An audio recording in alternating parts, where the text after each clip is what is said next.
No, you super duper double delicious person, you. Sandy Boucher here once again. Still working with this new video format and how I'm going to release it to you, the people I care so much about. So, what I've decided for resonates across Anishinaabe culture, the four sacred medicines, the four colors of man, the four stages of life, baby, youth, adult, elder, the four parts of being, emotional, spiritual, physical, and mental.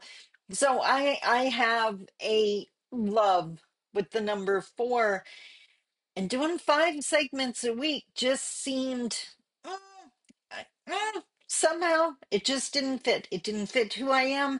It didn't fit what I wanted to offer to you. So it's one of those cases where I realized the answer was right in front of me. So here's what's going to happen starting today, because you're seeing this on a Monday. I'm not going to tell you when I'm recording it. Let's just run with I'm recording it for you on a Monday or releasing it on a Monday. On the Monday, for those of you who want to take one chunk of time and get all of the knowledge at once because you're super busy, whatever the case may be, whatever reasoning, you do you, boo. It's your path. You know what you need. On Mondays, I will release the full video. And yes, it'll be in my email to you, people on my list. And the people on YouTube can enjoy it on Monday as well. On Tuesday through Friday will be the four clips. So I'm going to share about four things in the full video, and then I'm going to narrow it down just to one a day for Tuesday through Friday. So whether you want to consume it all at once or in little clips or reflect on something, the choice is yours. The choice is always yours because you know what? I'm staying on my side of the feather. You decide how you want to do things on your side. That's where your power, your wisdom, and your confidence is. So let's get started because I have a lot to share. You know what I'm going to say? Let's talk about it.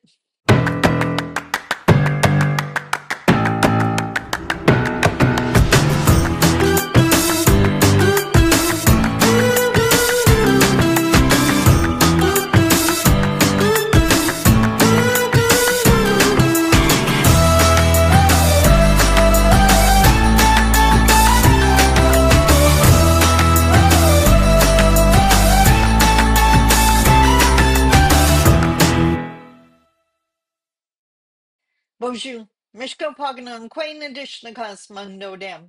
Hi, everybody. My name is Sandy Boucher. I'm Red Thunderbolt Woman of the Loon Clan, a proud member of Seine River First Nation in Treaty 3 territory in Northern Ontario. And today I am shooting this full video for your consumption. So I don't have a handy dandy index card today, and actually I'm feeling kind of naked without it. I may hang on to one just for the fun of it. I actually have a spreadsheet on my other monitor where I've planned out what I want to say because what I'm going to attempt to do now, I'm not sure this is going to work because it might be a little too controlling. I need to leave the door open for what Creator sends to me to send to you. I don't want to try putting Creator in a box. I know how yucky that feels. I'm definitely not doing that. But I want to try to see if we can respect the medicine wheel and the life stages. So Tuesday's video, or the first clip I share in this full video, will be the baby stage, which is a learning stage. This is for people just starting on their reconciliation journey. Things are exciting, things can be overwhelming and scary, everything that it feels like for a baby. The second stage, the youth stage, that's where people, a little bit of knowledge is dangerous. They want to go out and do something. On that, youth is a higher learning stage. The adult stage is the action stage. And then, of course, the elder is the reflection stage. And that's where we're truly walking together and learning from our mutual journey. So let's get started with the baby stage. Okay, you've heard the story. This story's been going around for years. This is not new. The story of the man in the horrible flood, and I mean, what's going on in the world nowadays, this is really relatable. I'm hoping I'm not triggering anyone. This is just a story. I'm not speaking to any specific horrors right now. But the man's on the roof and everything's flooding, and he's praying to God to come save him. And a man comes by in a boat and says, "Come on, climb into the boat. I can help you." And the man on the roof says, "No, no, it's okay. I'm waiting for God to save me." And then a couple of people come by in like a speedboat, a faster, bigger boat, and say, "Come on, we got lots of room. We got food and provisions." The man on the roof says, "No, God is going to save me." And the water's getting higher and higher, and now it's starting to come up on the roof. And suddenly that bright light, and there's someone in a helicopter, and they're shining down the light, and "Come on in, we'll throw down the rope." And the man says, "No, I'm waiting for God to save me." Mm. Eventually ends up drowning. He's at the pearly gates. Uh, he comes in, he meets God, and he asks God, like, "Why didn't you save me? Like, I believed in you. I'm faithful. Why didn't you save me?" And God kind of looked at him and said, "What are you talking about? I sent two boats and a helicopter," right? Now, why did I share that? Well, I don't know about you, but I'm definitely in on the craze with everything, everybody else. What is that show called? Nobody Wants This on Netflix. You gotta watch. I saw the I didn't even have Netflix anymore. I saw the advertisement. I was so tempted. I re-signed up for Netflix. Cool. Good job, Netflix. And I love the series. If you're a hopeless romantic like me, you're totally gonna love it. It's a romantic comedy, so it's funny. Anyways, in the beginning, Adam Brody, I believe, is the actor's name. He plays the rabbi in this scenario, in this show. And he had a quote. I wrote it down here. "We all have these chances to wake up and change the course of our lives. Everything can have purpose if you allow it. Look for the signs, my friend. Bottom line, look for the signs. Look for what God or creator or a higher power, Dr. Phil, Oprah, the universe, I don't care who you believe in. Look for the signs in every single day. Look for that person who smiles. Look for that person that supports you. Instead of complaining about what happens, ask yourself why it happens. As someone who came from an impoverished background, I used to really wonder, like, why does this keep happening to me? Until I realized, like, because I'm doing the same thing over and over, of course it's going to keep happening. I'm not a victim here. I'm actually doing this. But if you change what you do, then things change. If nothing changes, nothing changes. So I guess in this baby stage of opening your eyes to all that's before you, watch for the lessons today. Watch for that quote you see on the billboard as you drive by. Watch for that meme that pops up on social media. Don't just tunnel vision on what you normally see. Try to see it all. You may be surprised at what creator's sending you. How's that for baby stage? Next, youth stage. Now, this one made me laugh. I got him in, and yes, I'm still on Nobody Wants This, that movie, because I swear the pilot, just that first episode, the quotes in it, like, you got to picture me sitting on my couch with my remote, keep backing up, go forward, back up, so I could write this down, because I do notice everything creator sends me. Well, I'd like to believe everything. I probably missed some stuff, but I'm way better than I used to be.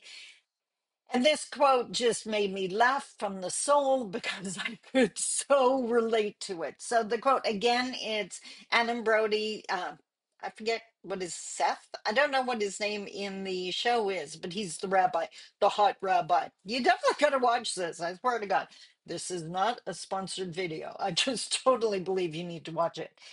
Anyways, his quote. We're now in the youth stage, higher learning now. If you think God's plan is supposed to feel a certain way and you haven't felt it, if you wonder if we're all in on some big secret that you're not in on, let me tell you, you're in on it. I laughed when I heard that. Not only is it absolutely freaking true, all that this world reveals is there for you to see it if you just choose to see it. But what made me laugh is I've shared a couple times now that when I do my seminars and I either have a mixed audience or it definitely happens when I have an exclusive non-Indigenous audience, that someone just in the course of sharing, you get the impression, you start realizing that these people think that we receive our teachings sitting at a sacred fire or in the ceremony, which absolutely happens.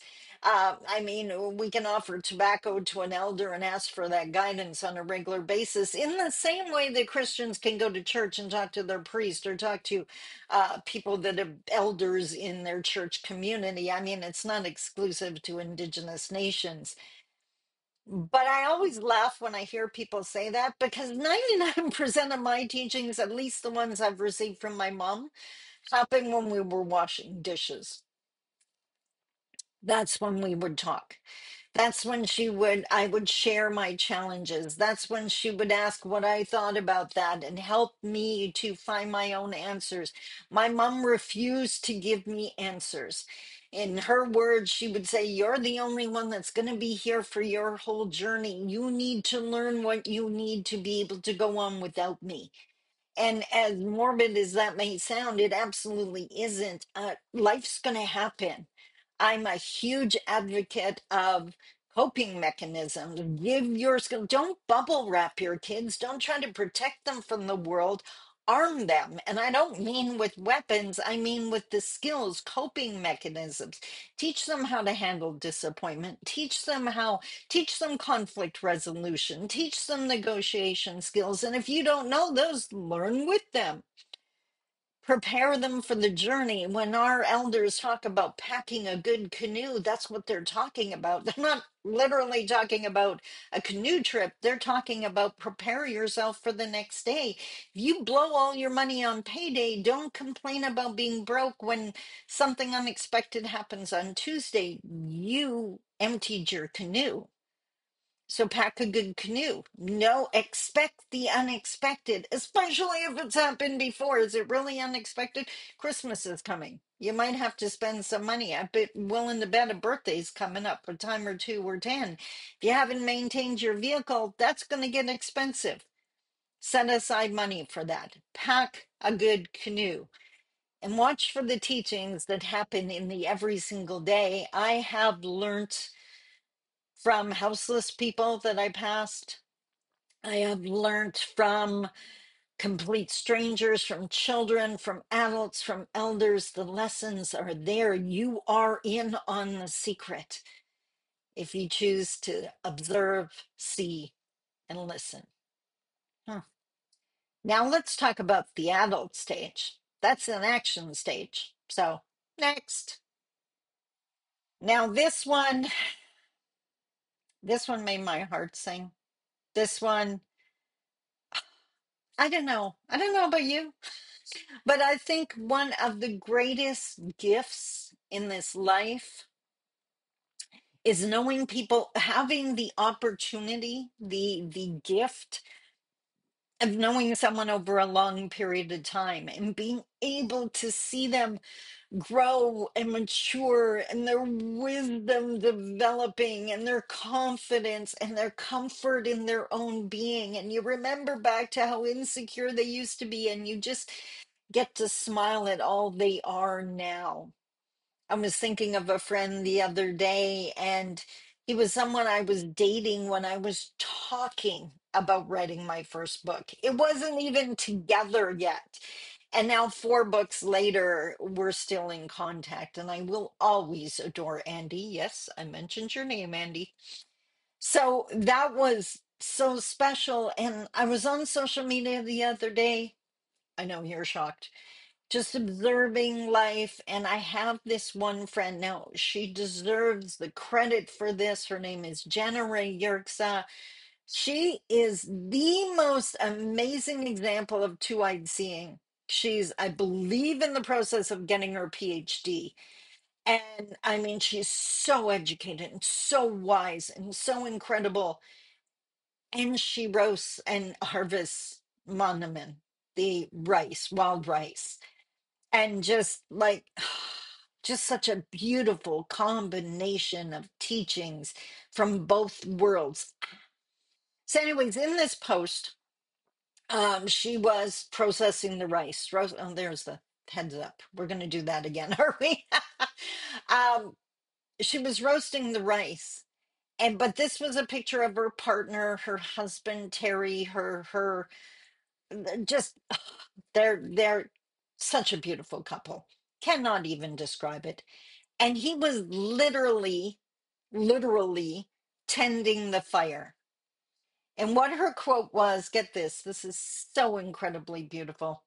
Spend your life with someone who helps take care of your fire. That's my tip, right? It so reminded me of my mom because there she was. Like some people just spend way too much time just in the obvious, the superficial. Her husband was tending a fire. But in that moment, she realized what a beautiful metaphor for a relationship in life. Find the person who tends your fire, not the one who wants you to be smaller, not the one that tries to put your flame out, wants to throw water on that dream of yours, the one that tends the fire, the one who believes in you on the days that you forget to. The theme of this video is obviously watching what the world and creator sends to you, but I pray that you are surrounded by people who tend your fire. I know I am, between my family and my team and my friends and you. My fire is burning quite brightly and strong and beautiful, and I thank you for that. Miigwech. We have one more stage to discuss, the elder stage. This is the reflection and learning stage, which, as you may have noticed, happens through all the stages. That's how you grow your wisdom and your confidence and your self-awareness. You do the work. There is no checkbox. So let's talk about the elder stage. Next. Okay, we're going to go off on a tangent here for a sec, and hopefully this doesn't alarm too many people. It is not anything that upsets me. Hopefully, it doesn't upset you. I had mentioned previously in a video that I had a chance to attend the on-call worker training with Oshki Winjak in Nan, and it's something I do twice a year. I get to MC the event, and I meet the most amazing people, get to sit in on the most amazing seminars. I just love my job. And I was in a grief workshop, and different cultures handle grief differently. And my heart always goes out to the cultures that don't discuss it, because if you don't cry, if you don't express your pain, there can't be healing. You're just holding it in, and your body has to put out that energy to hold it in, and that's exhausting. It takes away from energy you need for other things.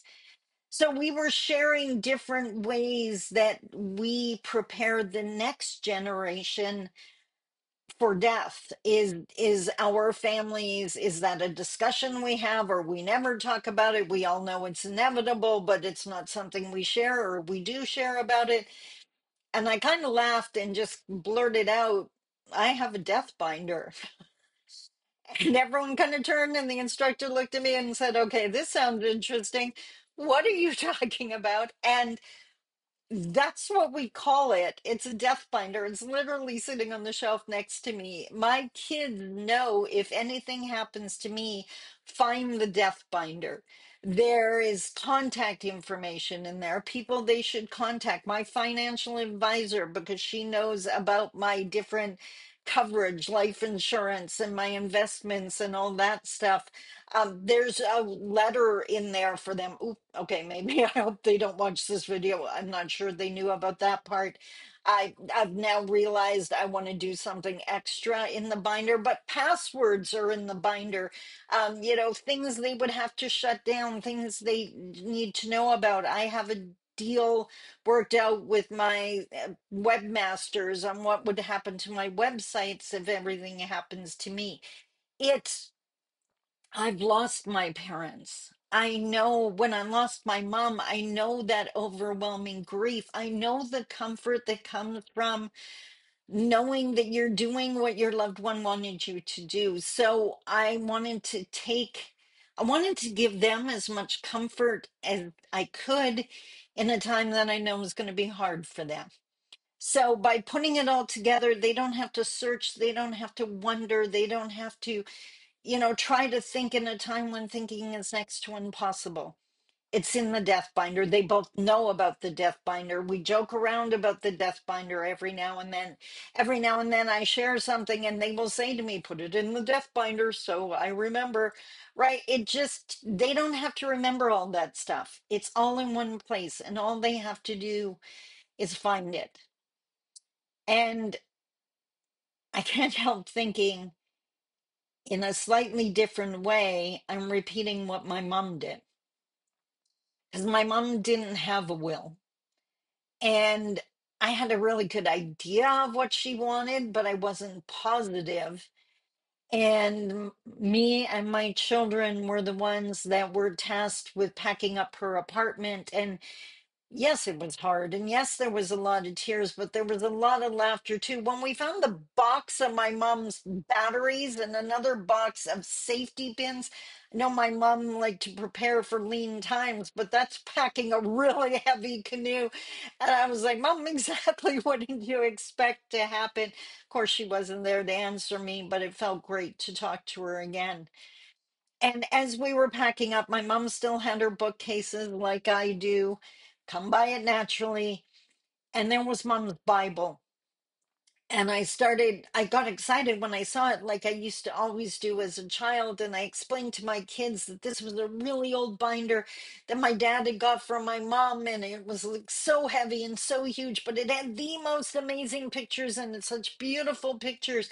And I wanted to share that with them. So we sat on the floor and I opened up the binder and we started looking at the pictures. And right in the middle of the pictures was a letter from my mom. She knew I would open the binder.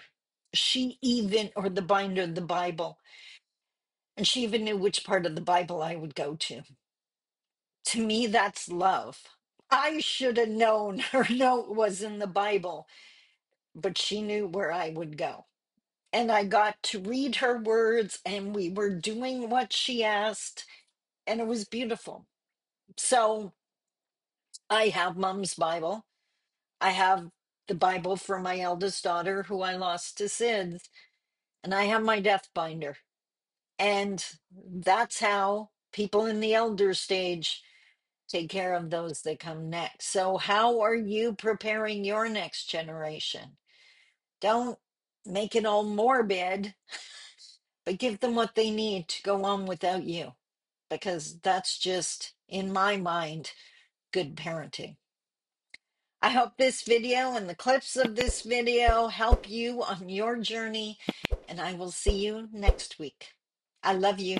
Take care. Bye bye.